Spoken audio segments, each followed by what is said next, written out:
कठीण आहे सनी सारखी इंग्लिश फ्लुएन्सी येणं, हे सोपं नाही. ते म्हणजे खूप तुम्हाला त्याच्यासाठी मेहनत घ्यायला लागेल, तुम्हाला एक वेगळे परिश्रम घ्यावे लागतील. एवढं सोपं नाही सनी सारखं. त्याच्यासाठी माझ्या ऑक्सफोर्ड रिटर्न जरी असेल ना कोणी इंग्लिशवाला, त्यालाही ते जमणार नाही. मी तर सोडून द्या, माझ्या मत ट्रम्प तात्यांना पण जमणार नाही माझ्या मते. आणि कोणी असतील इंग्लिश मधले पांडित्य त्यांनाही जमणार नाही. अशी कमाल आपल्या सनीची इंग्लिशची कमांड आहे. सो मला ह्या जन्मी तरी येईल असं वाटत नाही, पण मी प्रयत्न करीन.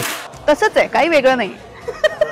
हे असतात कधी कधी होतं. कॉन्फिडन्स हा खूप महत्वाचा आहे. मी बाहेरच्या देशात जातो तेव्हा जाम इंग्लिश बोलत असतो. चुकीला काही नाही, त्यांनी चुका काढणार नाही, त्यामुळे कॉन्फिडेंटली बोलणं आता पण बघा ते महत्वाचं आहे. बाकी सनी सारखं फ्लुएंट इंग्लिशच आहे ना माझं, म्हणून तर इतकी वर्ष ट्रोल होतं ना मी प्रत्येक वेळी की क्या यार मराठी डायरेक्टर फिर भी हिंदी में बात करताय, इंग्लिश में बात करताय. हेच तर वर्षानुवर्ष ऐकतोय मी. पण वेल, मला हे ऍक्च्युली सांगायला अभिमान वाटतं की मी ऍक्च्युली मराठी मीडियम मधला मुलगा आहे, पण मला जवळजवळ एक हिंदी, इंग्लिश आणि इतर अनेक भाषा थोड्या म्हणजे प्रत्येक जेवढ्या भाषांमध्ये मी सिनेमे केलेत त्या प्रत्येक भाषांमधल्या शिव्या मला जेन्युअनली येतात. तर मी प्रत्येक भाषा शिकायचा प्रयत्न केलाय. तसंच इंग्लिश आहे माझं साधारण.